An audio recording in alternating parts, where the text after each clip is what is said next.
everybody doing? I hope everybody's having a good week so far.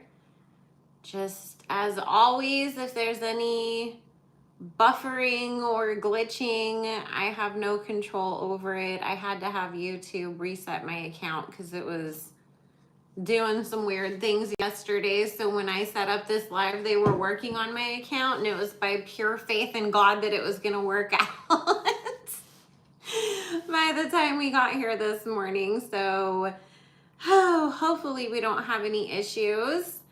But how is everybody doing? And I hope that everybody has been having a good week so far. I can't believe it's already Thursday. Hey, Lindsay. Hey, Hannah. How are you? I hope you guys are doing good. And a reminder that until Saturday, we do have 20-minute appointments for $35. They are listed on the website under sale appointments, or you can click the link above that I have pinned at the top of the chat. And I also posted the link on my community tab, and I will repost it on my Instagram stories later. You can find me on Instagram at Psychic Bella Love. I have the same picture. Make sure it's the account that has over 100,000 followers, because there's scammers out there pretending to be me, unfortunately. And with that said, I will never slide in your DMs and tell you I have a message for your ancestors, or that I was doing Vedic astrology and your chakras are frozen, or any other shit. If you want to book an appointment with me, go to the website, psychicbellalove.com. That's the only place that I do bookings. I only read by appointment only. We keep it that way on purpose so nobody ever gets scammed. So make sure it's always the right one. Hi, Val. Hi, Alexandra. Hi, Ronette. Yes, and remember to like and subscribe. And YouTube's been unsubscribing people from me, so make sure you are subscribed still. So, I'm sorry that you've been sick, Alexandra, but I'm glad that you've been still able to be productive. So, I just wanted to point something out real quick, because y'all know I can't handle hypocrisy. And Libra Sun, Virgo Moon, Leo Rising, Sagittarius Stellium. We don't fuck around over here. So, anyways, I saw, people were talking about how Megan pulled out of headlining some charity concert so that she can go do the one song with Beyonce on the Renaissance tour in Houston. And people were saying, how sad, we wish that she would have brought Chloe and Halle out. And then, of course, there's all the people that have to bend over backwards and constantly be like, she doesn't have to constantly promote them. She doesn't have to bring them out on stage. Oh, if she does that, then people are going to say she's doing too much, and just all the other bullshit that they, make up as excuses as to why she can't support the artist that she signs. It is a big deal that she doesn't do that. Think about it. When Lil Wayne came out with Young Money, and we had Drake and Tyga and Nicki and everybody else that was signed to him, the whole reason why those people are big right now is because Lil Wayne took advantage of the fact that he was at the height of his popularity and brought those people out on his shows and introduced them to his audience. He had his artists performing with him before they even put out their own singles, or before they even signed with him and then put out their own albums, because he was literally training them how to perform and making sure that people knew who they were, so that when they did have something to release, they already had fans to support it. And think about all of the times, like most recently, like the Teyana Taylor situation, right? Where she said that she felt like she wasn't farther in her career because she signed to people like Pharrell and Kanye that she felt like didn't promote and support her enough. And what did everybody say when that situation happened? This is why you don't sign to another artist, because they're always going to be putting all their energy into their own career first and giving the crumbs and leftovers to whoever signed to them. And you don't want to have to sit there and count on somebody who's basically your competition at the same time. And if you are going to sign to another artist, do it with one that's retired.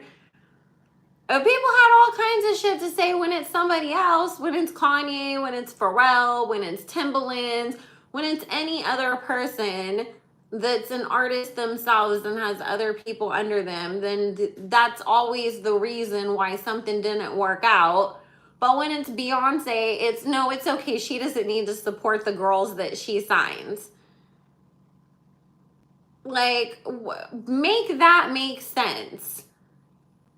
And the thing is, everybody supports Beyonce. Everybody went to the freaking Lion King premiere, including Harry and Meghan when Meghan was on maternity leave because she just gave birth to their firstborn. And then the poor girl got called fat everywhere because, she obviously had just had a baby and then had to squeeze herself into a dress to go to the Lion King premiere. And I'm sure she probably would have rather stayed home and took care of her baby. But why is it okay that everybody always has to support Beyonce, but Beyonce doesn't have to support anybody else? And Beyonce specifically doesn't have to support the people that she signed and promised to support. How hard would it have been? I mean, and this is the thing too.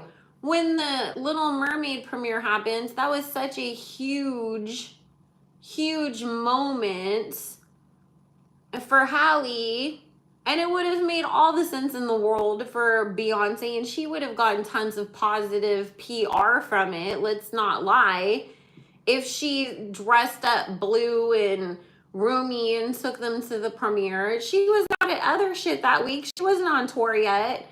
But she couldn't be bothered to do that or even make a little post or an Instagram story or anything when it comes to these girls. And it's because I've told you guys all along, she sees them as competition. This is a known thing that happens in the industry. RCA is one of those labels that people say is solely there to sign and hold back artists. That they will sign people because then you're stuck in a contract and then they have complete control of your career, and they can misadvise you and tell you to put out stuff that they know isn't going to work for you, and encourage you to do things that's not going to help your career, or outright just not let you even release music. And it's been an ongoing thing because RCA is known for like signing people, like look at Normani, and then they just like get shelved and they get absolutely no support whatsoever from that label. And RCA, it's been a rumor for a long time in the industry that like it was solely created to do that, and that they work with other labels. And so if other labels, say, have an artist that they want to push and they feel like, for example, Normani would be competition to that, they get RCA to go sign her and then shelve her so that they can promote who they want instead. So we all know that Beyonce is setting Blue Ivy up to be her replacement and to take over for her, because we know that the industry is always looking for somebody's replacement, right? And so there's so many people within this industry that have decided for themselves, rather than allow some unknown person from Bucksnort, Ohio to just suddenly appear in the industry and be my replacement, I'm going to groom my child to do it, because then they're going to get a heads up and a head start because it's Beyonce's kid or Jessica Simpson's kid or Kim Kardashian and Kanye West's kid. And then on top of it, we get to establish ourselves in the industry as, you know, the new Jacksons, the new legendary family that had, you know, their kids take over, and that they're just known as like these geniuses when it comes to the entertainment stuff. And so of course that's what she's doing, and she knew that Chloe and Halle were getting compared to her. So what's the best way to go about making sure that they can't be a replacement and that your kid is the one that's going to have that spot? Let them settle in the middle, but always they only get enough, not all of it, only enough, so that when the time is right for you to unleash your child into this industry, then they can easily surpass them at that point. So look at how many people's careers the Carters have ruined and blackballed and stalled. I mean, people have been speaking out on it recently too, so it's not a surprise that, you know, they wouldn't do things like that. Exactly, Alexandra. Take them under their wing and never let them out. Hey, problematic fave, and I'm just gonna go back up and say hi to everybody that came in while I was talking. Hey, Can. Hey, Dee. Hi, Kim. Hi, Mimi. Hi, Hannah. Hi, Renee. Hi, Donna. Hey, Dario. Well, that's the thing, that it also tells you that this wasn't about money. Because if it was about money, then obviously you would be out there like wanting those girls to be, you know, heading up on the top of all the charts and selling out tours and being in every movie and every single thing that they can, because then you're lining your pockets with your management, you know, percentage. Like, look at Kris Jenner, for example. She has her kids out there constantly doing anything and everything. I mean, they're constantly in some magazine or on page 6 or at some party or promoting some new thing, because it lines Kris's pockets every time those girls get a deal and sell something, right? So that's when you know that it's about money. But when you're not doing that, then obviously there's something else deeper going on, because it's not a smart business move for you to not be taking advantage of the fact that you already have a platform to then promote, you know, because in the context of things, these girls are a business to her. So why wouldn't you promote that business to your audience? And that's why you can tell for like Lil Wayne that like he wasn't jealous and holding anybody back, and he wasn't, you know, trying to hold a spot for Reginae someday or any, like, I know that if they eat, I eat, but I also support these people and I want them to do good. And he has, even though the funny thing about Wayne is, and you know, we just did a reading on him a while back and this came up, even though he's basically the same age as all of his artists, or just only a few years older than them, he really does feel like he's like a father to them. And so he's like proud dad every time one of his kids gets #1 or gets another award, even if his kids are acting up like Drake. Like, he still has proud dad energy about it, because it's like, you did me good, you know, like you made me proud. You still like made it, and that's what I wanted for you, even if we're not in a good place anymore. So you can just tell the difference, you know, between all of that. Even look at CMG and Gotti. I mean, people talk so much shit about him, but he put Glorilla on far more than Beyonce has done for these girls. Well, and that's the thing too, Hannah. If she truly had these girls' best interests at heart, don't you think that she would have Hallie wouldn't be pregnant right now? Don't you think that, especially because how much have we heard that Beyonce had to deal with the industry picking her body apart and people constantly making her feel insecure about her curves and her shape and how she was sexualized at a young age by the industry, and to allow her to grow into a woman on her own terms? Don't you think that if she really gave a shit about Chloe, that she would be trying to protect her and save her from all of that rather than encouraging it? And being like, girl, sit down, like you can move at your own pace. You don't have to do anything or try to be something you're not to fit in.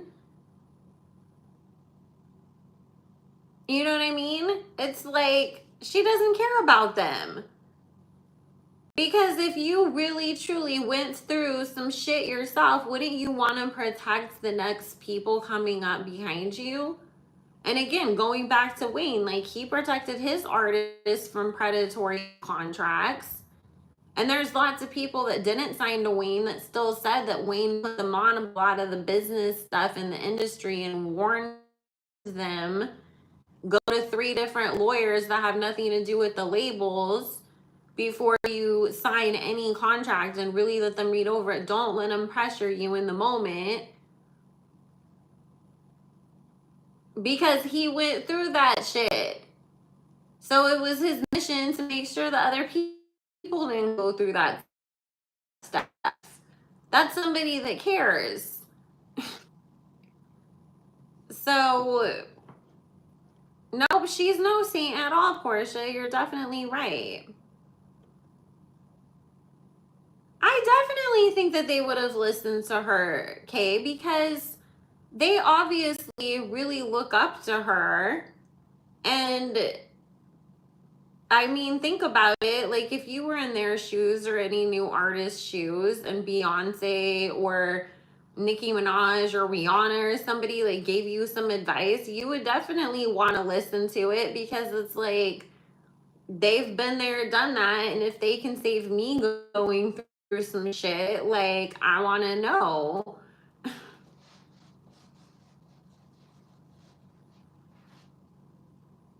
I know, it's like some like mean girl sorority shit when you think about it too. Like, oh, like I'm watching this girl get bullied just as bad, if not worse, than the way that I did when I was her age. And I remember how much it hurt me. But instead of like feeling empathy and wanting to like make it better for her, help her out of it and stuff, it's just like sitting back and laughing and being like, oh, well, everybody has to go through it, and it's like hazing her or something.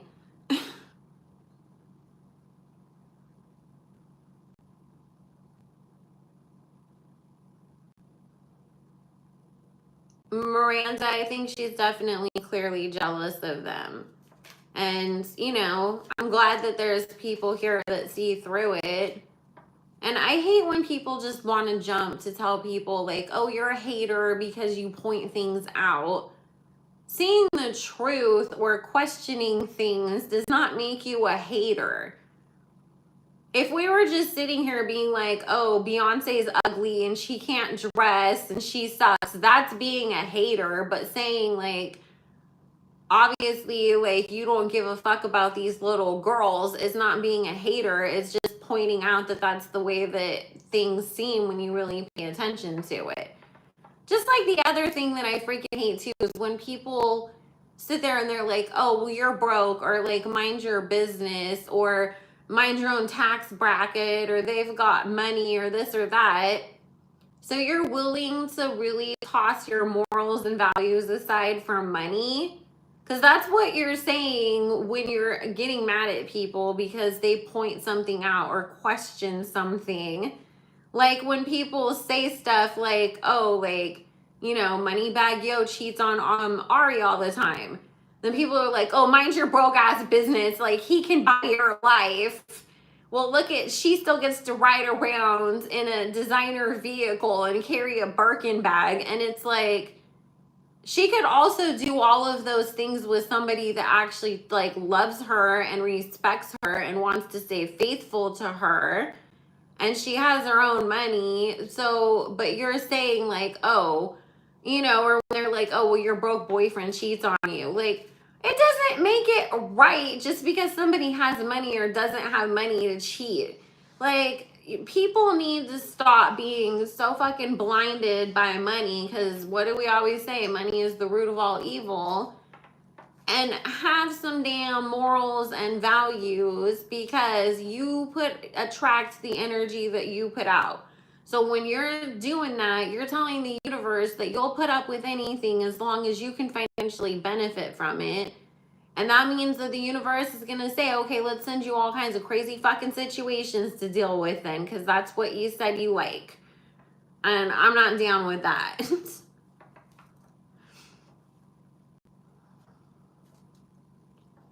I mean, Kay, it really depends. I think, honestly, it's going to depend at that point in time how much influence the Carters still have. Because, you know, like when people say stuff like, oh, well, why does everybody go to like a Beyonce concert? Two reasons. One, there's people in Hollywood, you know, whether it's the music side of it or the acting side or whatever, that you just don't want to cross, because people know that those people are vicious and they will try to harm your career, and you don't want, you know, the thing that you busted your ass for to go away because Beyonce doesn't like you.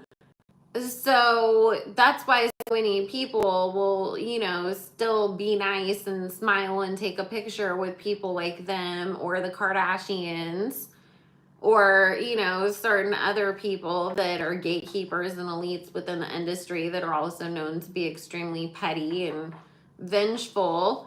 Diddy's another one, you know. So, and unless you're 50 Cent and you're strong enough in your own right that you feel like, well, they can't mess with me because I have enough money and power that other people in the industry wouldn't allow them to do that to me. But not everybody has, you know, what 50 Cent's been able to establish for himself to be able to stand up to them.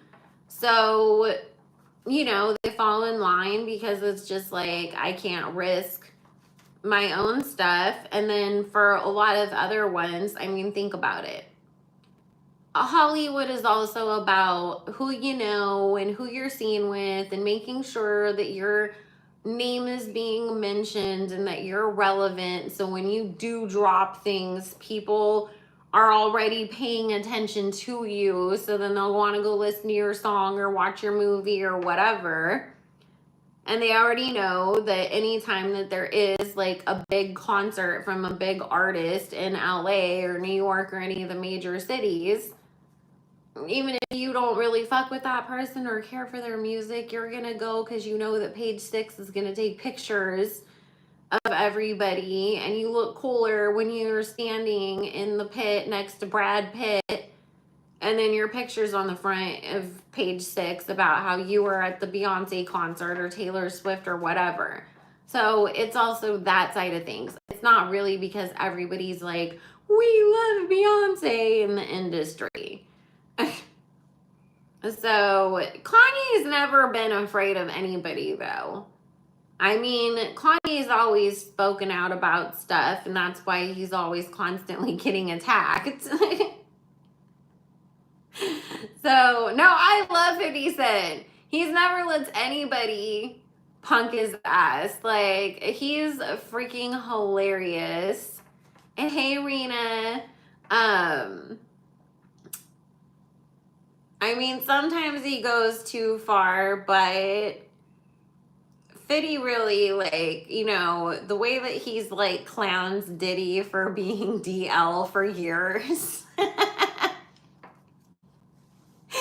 And see, that's how you know that 50 is, you know, established himself enough within the industry that he's been able to run around and talk about Diddy that way, and never has been in a coma or came up missing or unalived or anything else.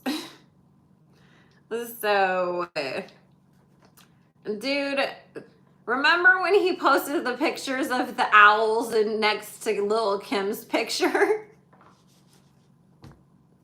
And then she got mad and tried to say that he was bullying women and he's a misogynist. Dude, that shit was so funny, though. And she really did look like that owl that he posted.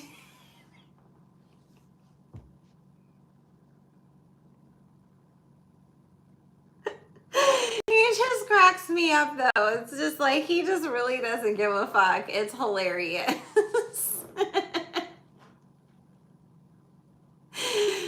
So, and speaking of somebody else that at the moment is being protected by the industry, but wait until they've had enough of him or he pisses off the wrong people, and the stuff we will hear about Drake someday.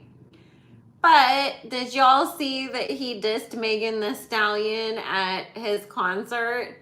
And did y'all notice that he kept saying Houston over and over, which is also a dig about Megan, how she's going to go perform in Houston with Beyonce, if nobody missed that either. So,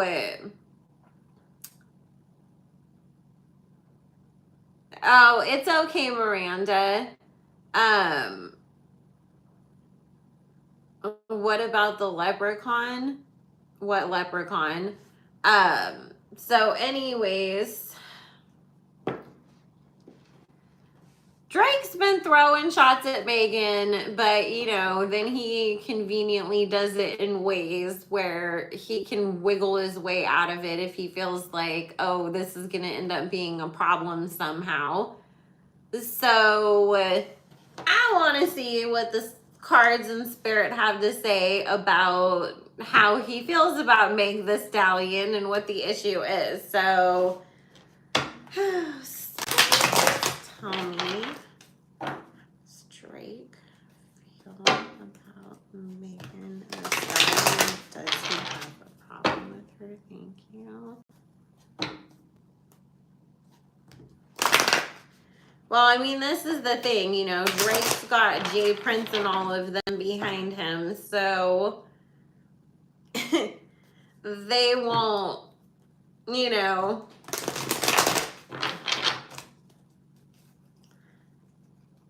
they won't come for him too much.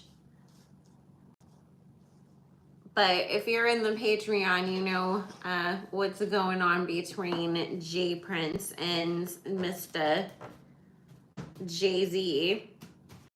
And if you want to join the Patreon, we have lots of hot, uncensored tea over there. And that is also the only place that we're going to be doing any Nicki content for the time being. Because as you can see with what just happened, the duds have definitely been out here plotting and doing everything that they can to try to catch people up. So that's why Spirit was saying that we needed to start either not talking about her unless it was just go stream or take it somewhere else, because people are taking, you know, what's being predicted and using it to plot and plan, and we're not helping them. So there is a $3 Barb's tier if you want to join us over there for that. If you want access to all of the rest of the content and the ability to request celebrity readings, make sure you read the tier levels to know what is included. And let's see. Hannah Porsche, how are you? And listen, if you guys haven't figured it out, when Beyonce said you were the visuals to the concert, obviously she's gonna put out some kind of documentary of the Renaissance tour. And it'll probably be, you know, on Netflix or something like that, or Amazon or whatever. That's the reason, part of the reason why Megan is performing with her is, you know, okay, now we have like the actual whole version of Savage that we can put into the documentary. But also, it's Rot Nation making her do it because, you know, it's part of their last ditch efforts to save the crumbs of Megan's career, since she didn't get the Rihanna glow up from this situation that they were hoping and expecting. And instead, you know, it did as much damage to Megan as it did to Tori's career. Actually, Tori's career has probably been a little bit better off, which is the sad thing, because he's been locked up and still hitting Billboard as an independent artist. Yes, Tori's fans are going hard for him, making sure that they're buying and streaming, so he's got money to keep fighting for his innocence with all the, you know, tons of lawyers' fees that he's racking up. So, anyways, you know, they've got to do whatever they can to try to salvage the crumbs that are left, and this is just a part of that. If you want to know more about that part of things, you can go to Tuesday's live, because we really got into that over there too. So let's see what Spirit and the cards have to say about this. Okay. Whew. Well, remember how Joe Budden said that there was a video that people in the industry had seen of what really happened that night, and that's why nobody was really coming out to back up Megan and support her? And when we did see, you know, anybody actually did say anything, it was people who were either other Rotten Nation artists.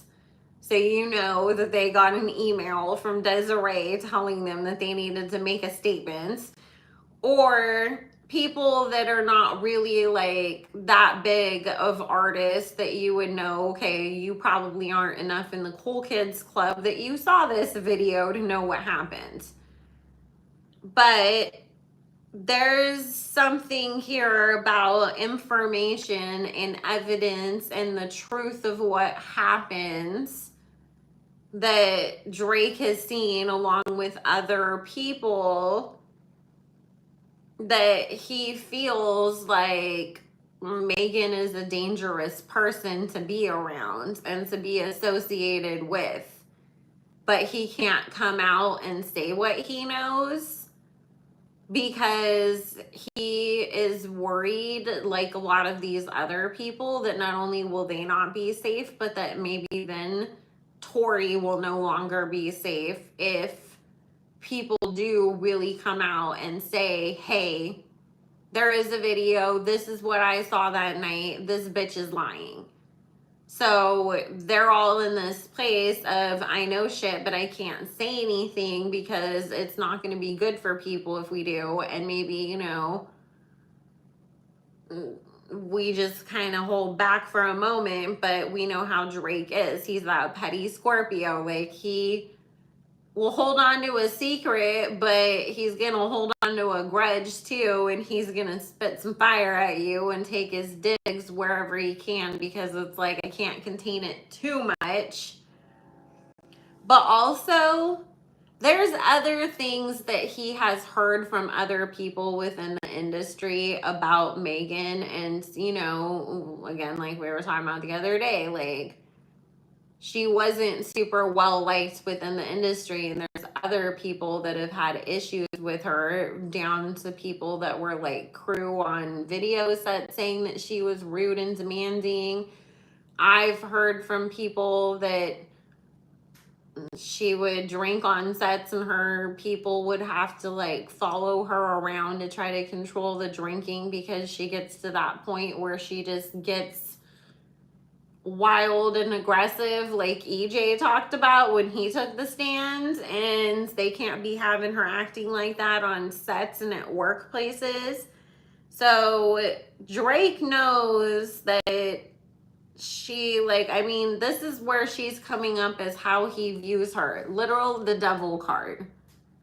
Like, people need to be careful around this person, because she's gonna get people into some deep ass shit And somebody else is going to get hurt too, because he feels like Tori is not the only one that has the potential to really end up screwed by, you know, dealing with Megan. So this is actually very interesting, you guys. Spirit said that there is people behind the scenes. Okay, I'm like, oh my God, because I don't know if I want to say this, because I'm just like, I don't want anybody, if they do come across this, to use it against Tori. There are people behind the scenes who are helping fund Tori's legal battle outside of Tori and his family. Other artists who feel like this was a really fucked up situation, and they've been putting money on his books and putting money in his, you know, legal retainer fees and stuff like that, but obviously doing it through third parties and trying to stay anonymous because they don't want to, because we see what happens with everybody that's written support letters either for Tori or Danny Masterson, got dragged through the freaking mud afterwards. So it's like, this is their way of trying to help him, but quietly, obviously. So I know, I feel so protective of Tori, you know, and him being in this situation, that I'm just like, I don't want to say anything that could anybody do something more to this poor man that doesn't deserve everything that he's involved in already, you know. So but there are people behind the scenes helping to fund his legal funds because they believe in his innocence, and they believe that he really got fucked over and want to help him out. But also keep in mind, the industry went after Tori because he was doing too much on his own and not under their control. So this wasn't just solely about Rock Nation being mad at Tori because he didn't sign with them, or, you know, he made too much money on his own. This was also about making him an example for anybody else who thought that they were going to go be the next Tory Lanez. Oh, Drake, you think that you're going to go independent and you're going to go run around selling NFTs of your music and keeping 100% of the proceeds and threatening to expose labels? Well, guess the fuck what? You know we got a lot of shit on you. You want that to come back out? You're going to be ruined. You're going to go to jail. You're going to do all this. So it was about scaring people so none of them start to get smart and think they're going to go do the same thing. Because all the industry wants is to control their artists, you know? So, I mean, you can like Joe Budden or not like him. That's, you know, everybody's entitled to what they want to do with that. I'm just saying that sometimes he says some real shit. Sometimes Donald Trump says some real shit. Sometimes Candace Owens says some real shit, and I don't like them. But, you know, I will accept the truth, because the truth is what matters, not how I feel about the person that's telling the truth. And trust me, like, you know, that's the way that we all need to be. We don't need to just be, I'm just going to do everything because I like this one person and constantly co-sign everything they do, whether it's trash or not.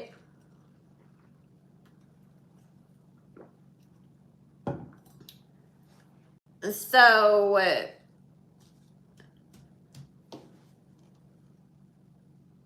Drake is hoping that somebody is going to expose the truth about this situation.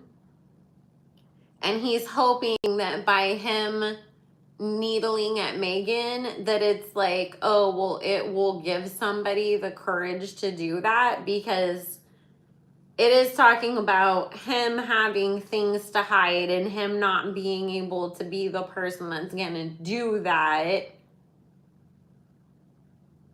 And he can't be the one that's going to expose her, because then somebody's going to come expose him, so he can't be connected to it. But it's like, Maybe there's somebody else sitting around that like wants to leak that tape or wants to come out and say what they saw on it. And maybe this will give that person courage because they're like, well, Drake was taking shots at her, so it must be okay for us to start speaking up now.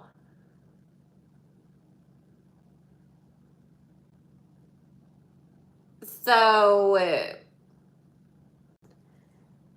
he's hoping that somebody's going to come out and say something because he knows that there's a hell of a lot of people that know what's really going on.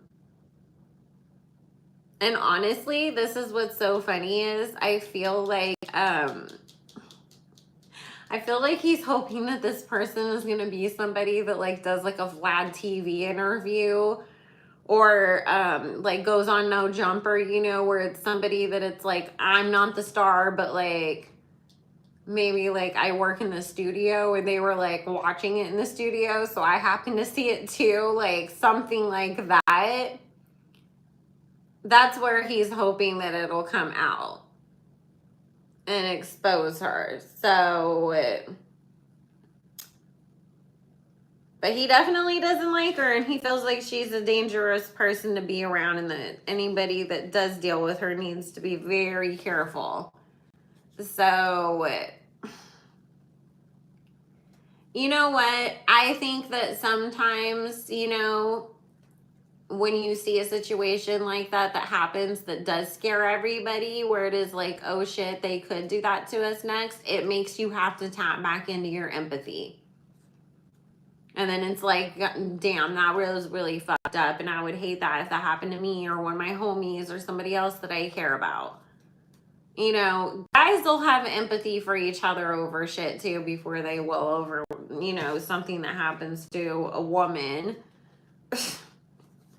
And if they feel like, oh, well, I can see myself in that guy in one way or another because, you know, we're both in the music industry, we're both guys, we both deal with girls always trying to say and do shit to us, like, you know, they'll have more empathy for each other because they feel connected to that.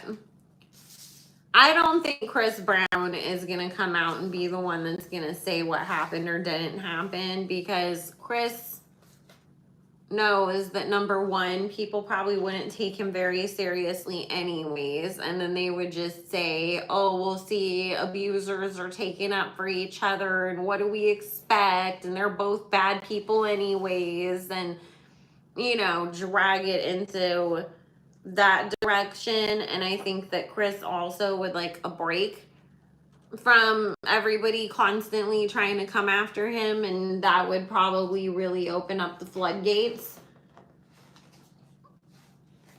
So I don't feel like Chris is gonna do that. Plus he's got kids he has to worry about.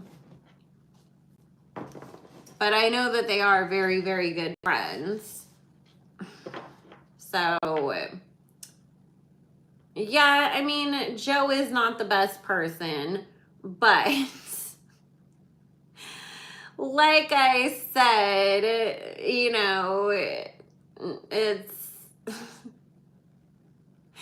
sometimes he says some real shit and sometimes he knows what he's talking about because, you know, he's discussing the same industry that he was in.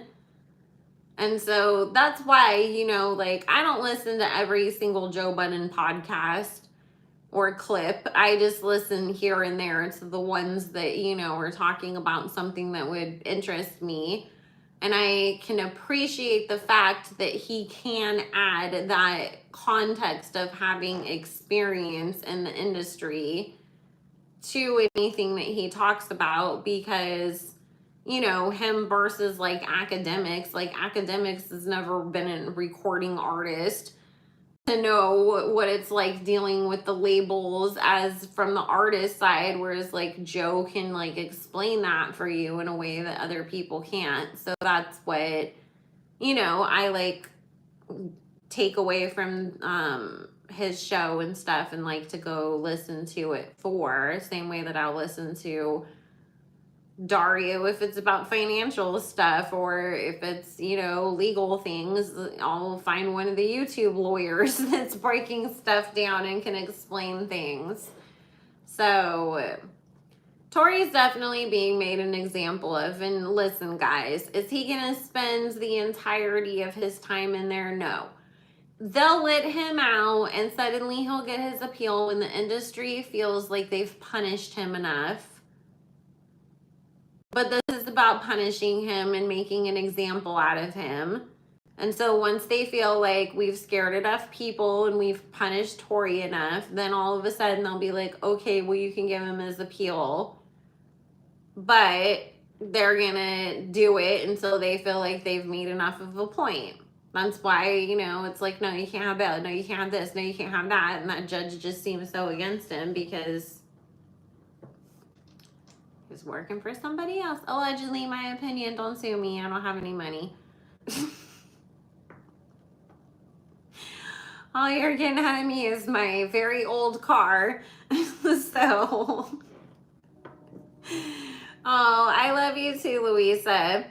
So, anyways, so Tasha K and Wack 100. Wack 100 is now running around and saying that he hooked up with Tasha.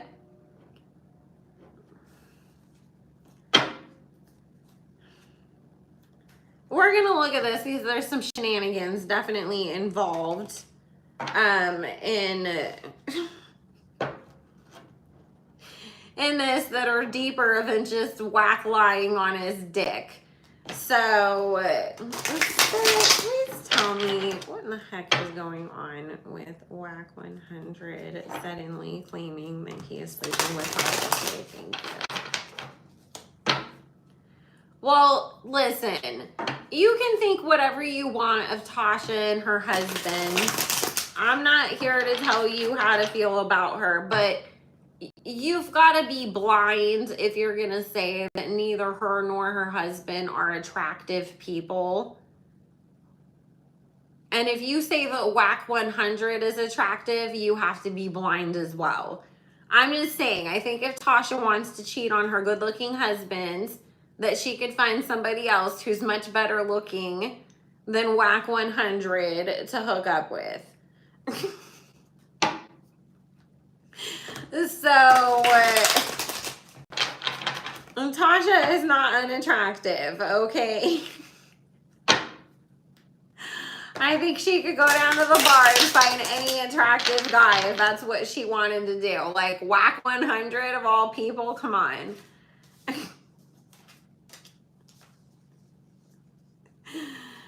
So, well,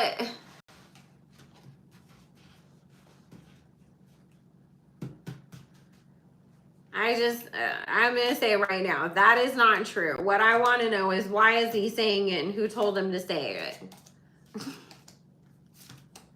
And by the way, guys, did y'all hear that it came out that Tasha was not found of embezzling her own money, as Carlos kept claiming, when she said that she hired a private investigator and made the court look into all her finances because she was embezzling money, which I was just like I always said, how do you embezzle your own money, Carlos? That doesn't make any freaking sense. But it came out that she didn't, and I was like, well, isn't that defamation and slander? I've been telling you guys that Tasha always just pushes the button as far as she can without fully pushing it all the way in when it comes to Carlos on purpose, because she knows Carlos is stupid and she's reactive, and she's just waiting for Carlos to say enough that she can turn around and countersue her.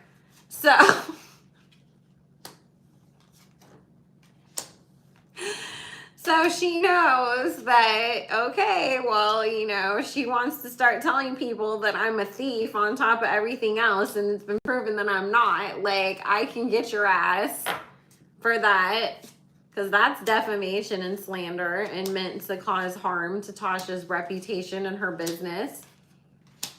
So I told you guys, Carlos is dumb and she was going to get herself into trouble.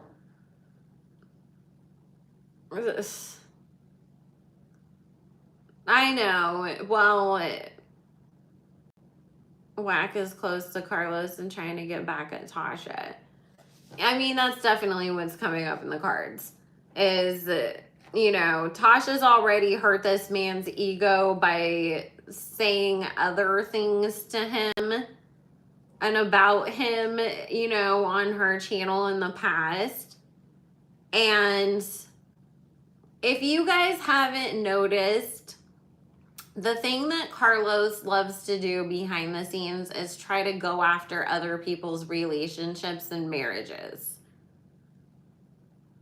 She tried it with JT and Uzi. She's tried it with Nikki and Kenny, obviously.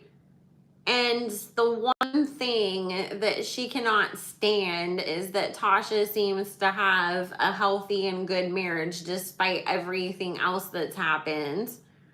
Whereas, from Carlos's point of view and her jealousy is that she's literally done every single thing. Win a Grammy, get her face fixed 28 times, get her body redone 100 times, pop out babies, do deals, buy houses, and her man still cheats on her regardless of whatever the hell she does. She can't crack the code to make her man stay at home.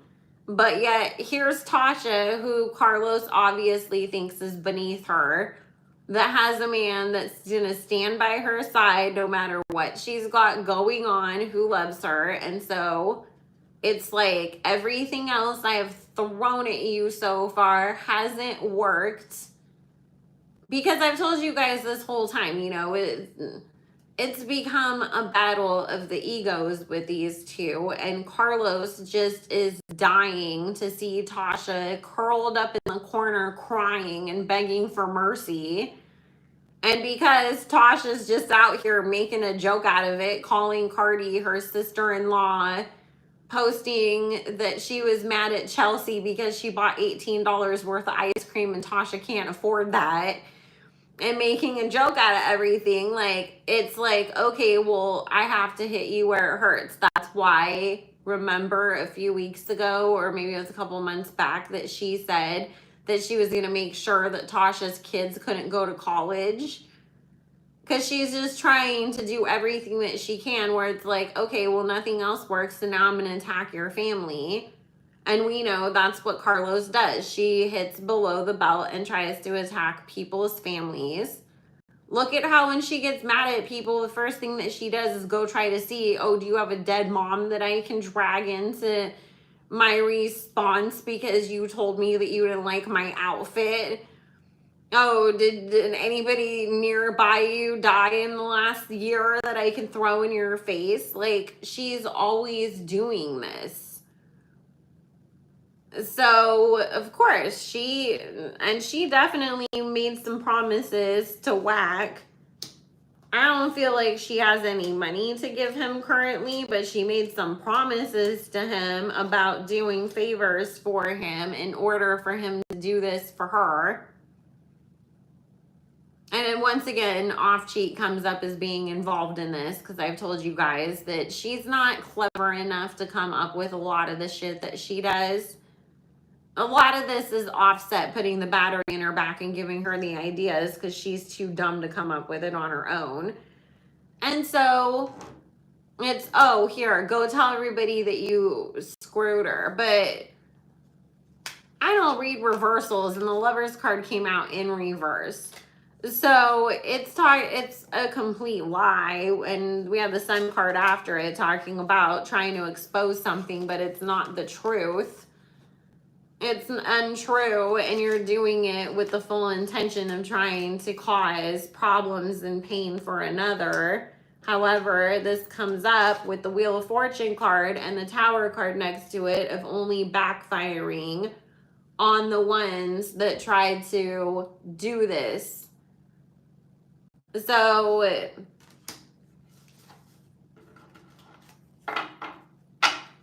Tasha's ancestors are not playing with Carlos's ancestors any longer and with Carlos. Me and Dario told you guys when we did a whole video together recently, and I'll let Lindsay put Dario's channel in the comments for you guys if you want to go over and subscribe. I know he's going to go live tonight too. But we did a reading on what's going to happen with, you know, Tasha going to the bankruptcy and the settlement offers and stuff. And we got that they're going to slash the settlement. I mean, if you guys didn't see, Johnny Depp and Amber Heard, you know, she originally was ordered to pay him $10 million, and then he was supposed to give her $2 million. So that meant that she had an $8 million burden against her, and they settled that she would pay $1 million, which would go to cover basically his legal fees, and then they could be done with each other. Amber Heard has a hell of a lot more of an opportunity and potential that she could pay off an $8 million judgment, regardless of like where her career is at the moment, because at some point, even if it's Lifetime movies, the girl will end up with acting jobs again. And she'll make bigger checks than Tasha's ever going to make, even doing a Lifetime movie. You know, and so they settled that down. So, of course, the judges are going to come back and make Carlos and Tasha settle to something that's much more reasonable. Because Tasha said, you know, she'd have to give her 61 years of $5,000 monthly payments to pay this off. So, and in the context of Cardi, what the fuck is Cardi gonna do with $5,000? Doesn't even pay one of her bills.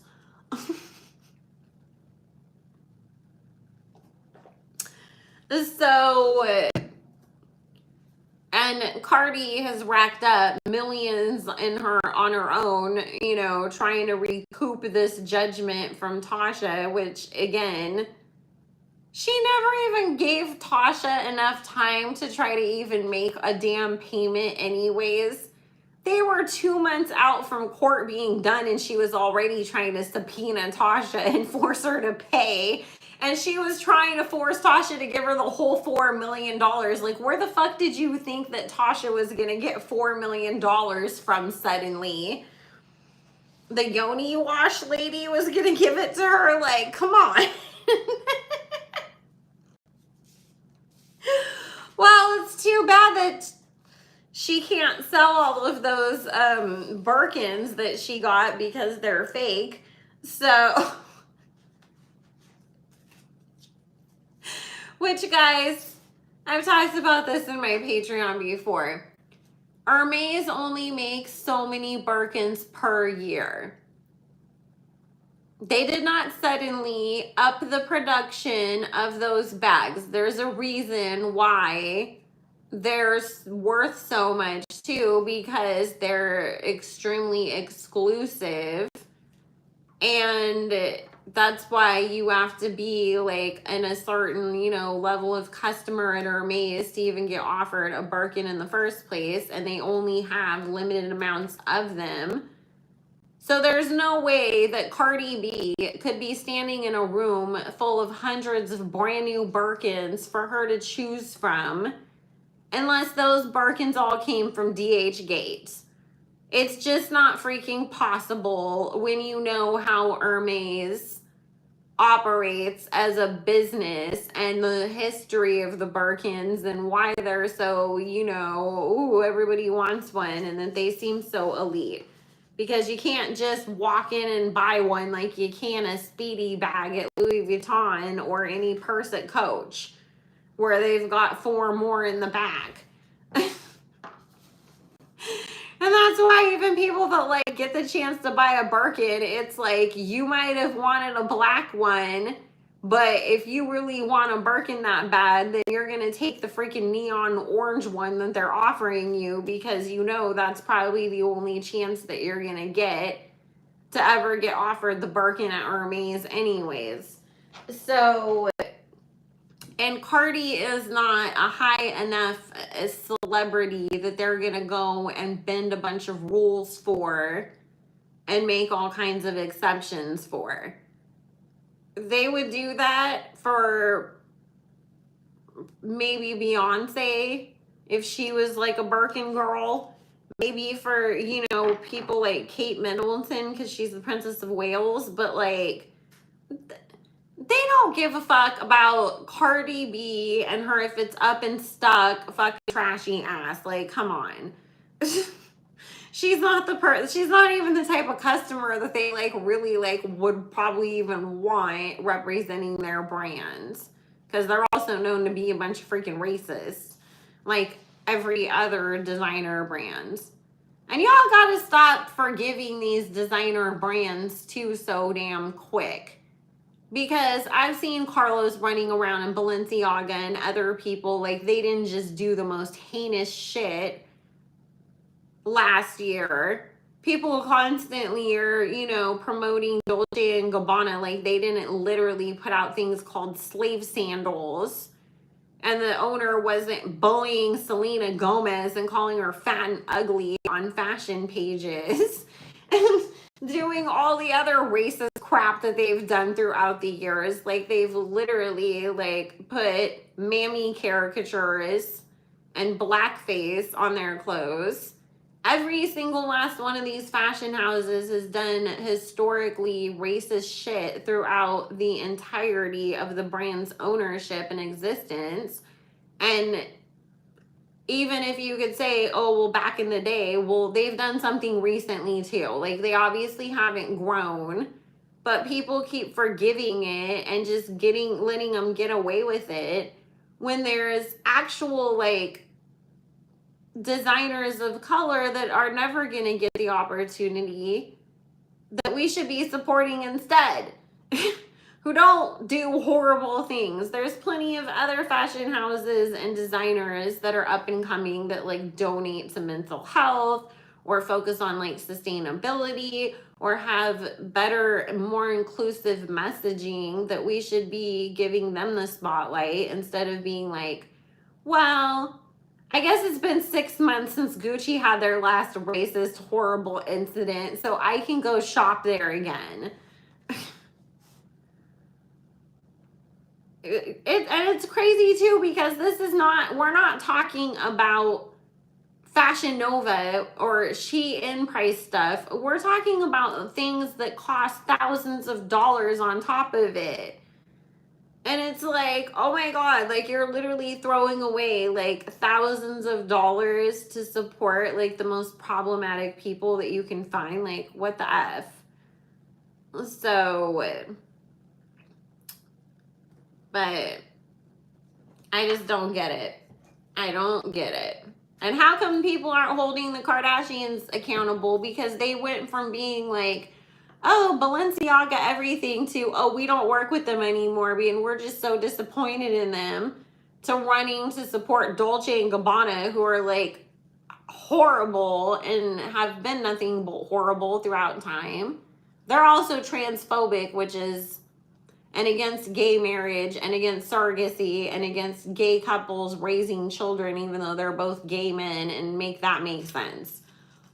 They're just hateful to everybody, basically. Because they've got caught being racist to Asians, saying bad shit about Muslims. Like, they're literally just hateful to everybody. It's horrible.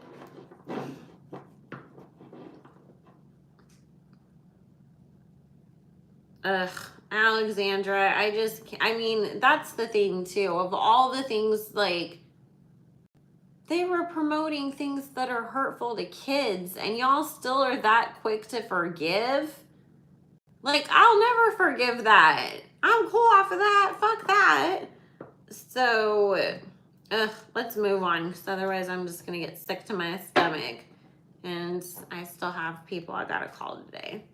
And you guys, I went to Target yesterday and I completely forgot to get more paper plates, because I get the little like cake ones. That's what I feed the kittens outside on. So I have to get more of those before I pick up my kid too. So I was like, how did I forget that? Oh my God. And to go back to the story, I hate that. So Anyways, now they're saying that Kim is dating Odell Beckham Jr. So let's see what they gotta say about this. And listen, any relationship that we will see Kimberly in is most likely gonna be a PR relationship of some sort. So it's, you know, nobody wants to deal with the headache that her and that family are. Apparently they broke up, Hannah. So, oh my God, I've been looking for that one, Lindsay, and they haven't had it in stock at the store near me, and I've been so freaking sad about it. I got these ones. These little candles, but that's the only thing that they've had that I didn't have already or was interested in. I wanted the ofrenda, but there was only one, and some Karen old lady like grabbed it, and I could tell that she was just going to use it for Halloween decorations and had absolutely like no idea what it was really about or for, or the significance of it. So oh, hey Ashley, I'm glad you made it. So I best get the reusable plastic plates. Well, the reason why I'm not, Teddy, is because I get recycled ones. I will say this, okay? But the reason why I'm not is because there's ants and all kinds of bugs outside. And they always end up all over the cat's plates after I feed them, regardless of like if I didn't see a single ant anywhere where I was like putting their food down when we did. But I don't want to risk bringing that back into my house and then ending up with ants in my house. And because the way that my condo complex is set up, there's not like hoses or anything else out there that I could even use to like rinse it off. Like, so it's just, I have to do that so I can immediately throw their little paper plates in the garbage outside after they're done eating. But yes, there's 2 litters of kittens. There's 6 of them left all together, but they're originally from 2 separate litters. It was mom and daughter. Both were pregnant at the same time. So one set of them is 4 of them are 4 months old, and then the other 2 are like 3.5 months old, but they're all feral. But they're really cute. Oh my God, they're so cute. There's a tuxedo, and then there's one that's striped, and he has like the white face and the little white socks. And then there's 2 striped tabbies and then 2 little black ones. And one of the black ones, you can see like he's a black tabby. So you can see all the stripes in his coat underneath the black hair that he has on top. And then the other little black one has the little tuft of white right here, and then what I always call the bikini, because Whitney has that too, where it's a little white triangle on the belly. And that one is so tiny compared to the rest of them. It's the runt, like it's like half the size of the other ones, and it just has the cutest little like personality. They're so cute. I just like tell them every time I see them, I'm like, you guys have to be friendly so that you can get adopted before it gets cold outside, because there's so many neighbors that like say like they would take one, but they're like they don't let anybody pet them. So they run right up to me, but you just can't pet them is the problem. But I've gotten them from, they would stay 6 feet away from me and wait for me to move out of the way and then go slowly to their food, where they run right up to me now. So we're making progress. But I just don't want the little babies to live outside, and especially in this harsh winter. So Yes, I'm serious. Oh, wait. You're talking to KLD. He's a Scorpio.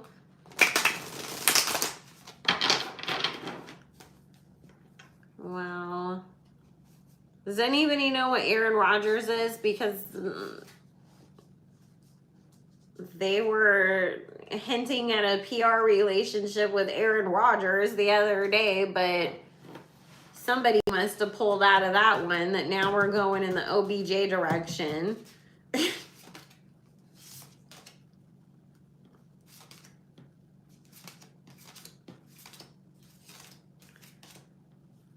Okay. When it comes to this connection, there's something about needing to cover something up.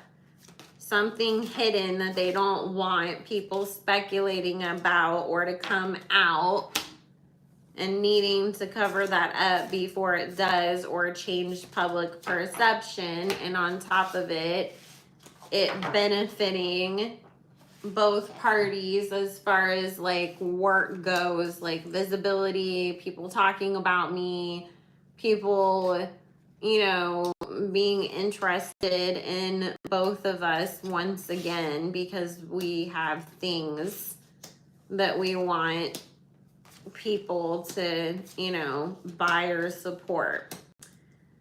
So let's see. Did he retire, Odell Beckham Jr., or is he still playing? Because Spirit's talking about Kim really wanting to be seen front and center cheering some guy on at games. And if she does that, it's like, it's a surefire way to keep my name in the papers. And then people being like, oh, she's there to support her boyfriends.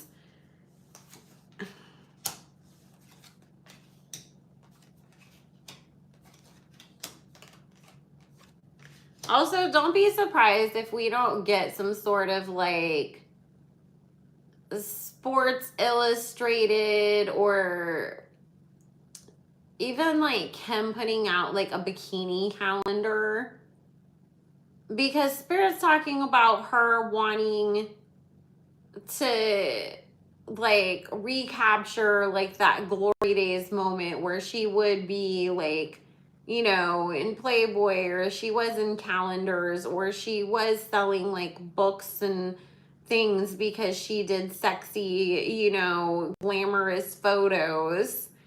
And it's like, I want to do that again. And if I have an athlete boyfriend, then maybe all of his like little boy fans will like buy it, because they're all like, ooh, look, Kim's hot. Look at her hanging out with that guy. And it's like, Kim girl, hang it up. You're gonna be like Madonna and be out here at 60 years old thirsting for the same attention that you got in your 20s and your 30s, looking crazy.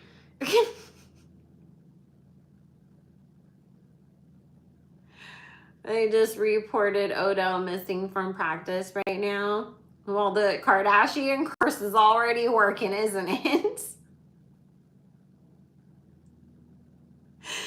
But there's also something here about, you know, right now it's like she's in her PR team, her management team. They're in talks with both Odell's camp and Aaron Rodgers' camp about who's gonna really like lock it down and be in this PR relationship with Kim. And Spirit's saying that there's something about like the negotiations from Aaron's side, like, oh, they didn't get back to us yet. So it's like, okay, start leaking that Kim's hanging out with Odell, because then that's going to, you know, put the heat on them. And then they're going to be like, no, we wanted her to go out with Aaron, so let's sign the contract already. So that's a part of this too. I mean, remember that they're always going to like leak stuff and test the waters first and foremost, because they're trying to gauge the public reaction. Do we care? Are people saying something about this. Like, do they have a problem with it? Does it work for us? The stupidest headlines are courtesy of their PR team, right? I wish the Kardashians would just go away. I wish the average person knew they really don't care about them. I don't really think anybody cares about them anymore. But see, Cher's just stayed the same though. You know what I mean? And she's not trying to go back and be Cher from Sonny and Cher. She's always embraced aging in a sense. Like, yes, she's gotten her like cosmetic procedures to not, completely look her age, but she's also not pretending like she's still 30 like Madonna does. And Cher's just always been fabulous anyways. Oh, Kim is totally jealous of Kanye's wife. I mean, I've talked about that Kim wanted to believe that, Kanye was just gonna pine after her for all the rest of eternity and never move on, and that he was always gonna be crying about how they needed to get back together, but he didn't do any of that. And I mean, he did for a little bit, and then he just like started dating a bunch of models and then found Bianca and is settled down, and he hasn't really. I mean, even when you think about it, Kanye's crap that he was pulling after him and Kim first split up, it really didn't last very long. It was only a couple months. And I think that Kim really thought, oh, Kanye is going to do this forever and I can get the ego boost, obviously, but also then people will keep talking about me and I can always play it up to my advantage. But because he gave up and moved on and she hasn't been able to find anybody, like I always tell you, if the best that Kim could do was skeet, and that was a PR relationship and they had to pay him, then you know that she's having a hell of a time finding anybody to replace Kanye. And she just wanted to win the divorce and the whole PR optics of everything, because you know how Kim is. Everything's about the image. Everything is about, the image when it comes to her. And so that didn't help the image. I mean, it's like the same way that like Jennifer Lopez always needs a guy because she feels like, oh, it makes her look desirable and sexy to to the world, because it's like, oh, look at it, I always have a guy that wants to marry me, I'm special. Her and Skeet was the weirdest, did not match, totally random, scrambled and needed. That's when you scramble and need a date to your cousin's wedding, so you take your random ass neighbor that you barely know with you. Like, that's what that like was giving. So, well, Drake will use Kim when he feels like it benefits him because it stirs the pot, where he wants to like throw a dig at Kanye or just get people talking about him, because Drake is just as much of a clout chaser as anybody else when you think about it. And the fact that he used Halle Berry's picture after he asked her and she said no. Like, why would you even bother asking her if you were still going to do it anyways? And just, why would you still do it if she said no, that she didn't want you to? But, I mean, it just shows you that Drake is just going to do whatever the fuck Drake wants to do, and he doesn't care. And, I mean, that's the thing where, how come people don't call out the fact that Drake is always using women and calling him out for the misogyny that's involved in that? And, because it's like, okay, that was so disrespectful of what you did to her. You used Kim to try to like get at Kanye. you know, whatever, he threw shots at Megan Thee Stallion, you know, I mean, that can be added to it too, although he's probably justified. But he's always, you know, look at how many times he's done shit to Nicki. Like, he is so, like, dirty towards women. I mean, and look what he did to his baby mama, too. Like, nobody ever really talks about that, and he gets away with it because he always acts like he's the one that gets his feelings hurt. And he's the lover boy. But it's just a distraction from the fact that, like, no, you're always in women's business, and then you're always doing, like, dirty shit to women.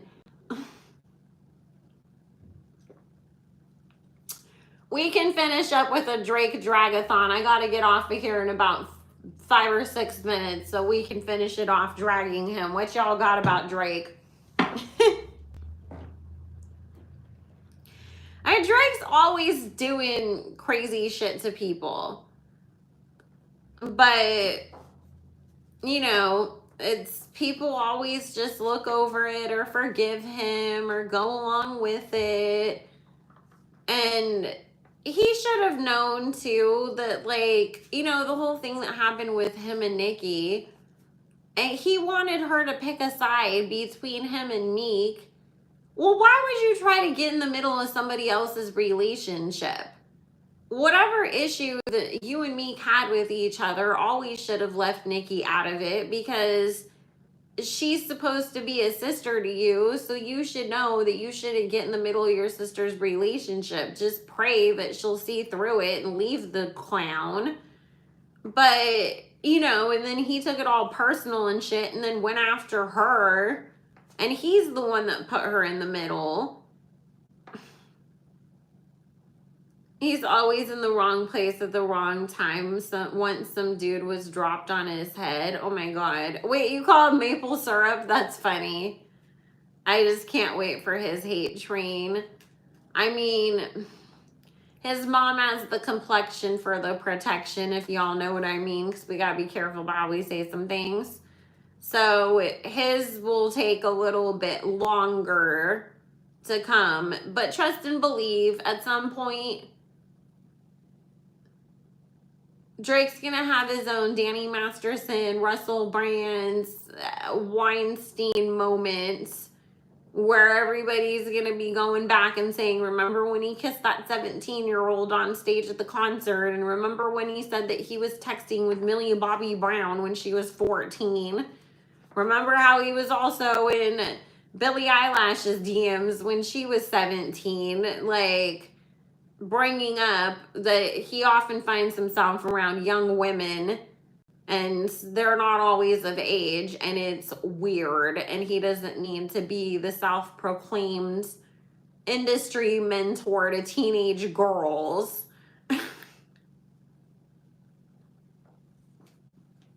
Well, exactly, Hannah. I mean, and this is the thing too. Remember that he ran around that Nicki was the love of his life. Then it was Rihanna. And then people would always be like, oh, why can't Rihanna get back with him? Why would Rihanna take him serious when every other day he had a new love of his life? She was probably looking at him like, which one is it? Because I'm confused.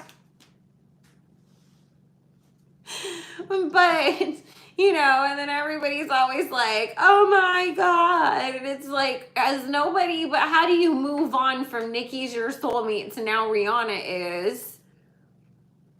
Then he wanted to go hop back up on Nicki's shit after Rihanna didn't want his ass anymore. And it's just like, he's just such a flip-flopper and a piece of shit, really. And I've said it before too. If you go back in time and look, just like Megan Thee Stallion, Drake has shit on every single person that helped him come up. Kanye played a huge part in his come up. Wayne, Nicki, he fucked all of them over. They might be okay with him again, but it doesn't mean that he didn't cause the rift between them, because he was the one doing fucked up things to them. So, listen, Drake was not far enough removed from his wheelchair Jimmy days for Rihanna to have been given him all the chances that she was back then either. Like, that was still in his get in loser, we're going crying, like, meme phase of time. And I was just like, really?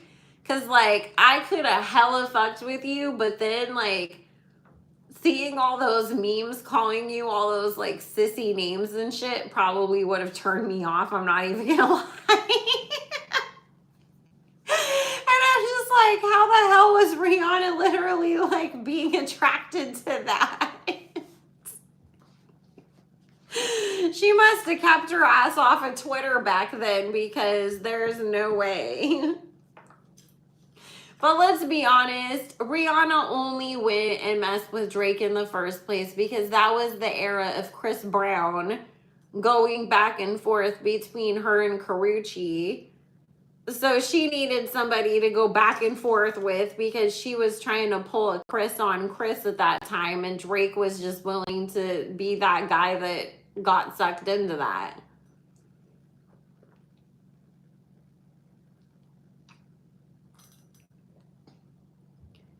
Well, exactly, problematic favorites, and that's because he knows that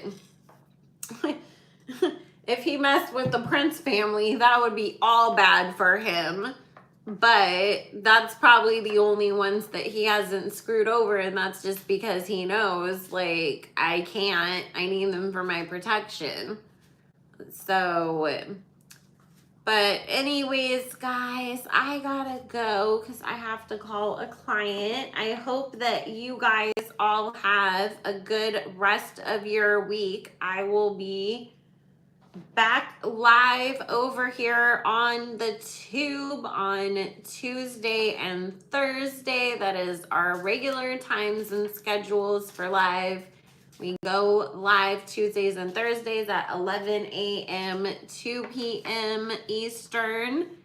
And we'll talk about whatever's nonsense has gone on in the meantime.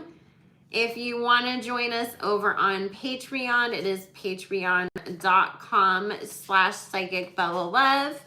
And if you want to book your own personal private reading, psychicbellalove.com. We do have 20-minute appointments for $35 until Saturday. And all other appointments until the end of the month, you can use code LABOR, all in caps, to get 35% off. And I hope everybody has a good one. And also, yes, Dario has a live at 7:30 p.m. Eastern. That will be 4:30 p.m. Pacific. So make sure you guys head over to Dario the Dinero's channel and tune in there as well. All right, guys. I hope all of your dreams come true. You are highly protected and safe by your ancestors. Remember that and claim that. They love you. They want the best for you. Do not be afraid to ask for what you want from the universe. It is always listening and it is on your side. Just because things have not worked out yet does not mean that they will never happen. It is all within God's divine timing. So be patient and have faith.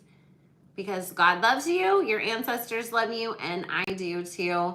I wish nothing but the best for you all. And remember that you deserve to be happy and you deserve to be abundant and loved and walk on this earth knowing that you are fantastic. Bye, guys.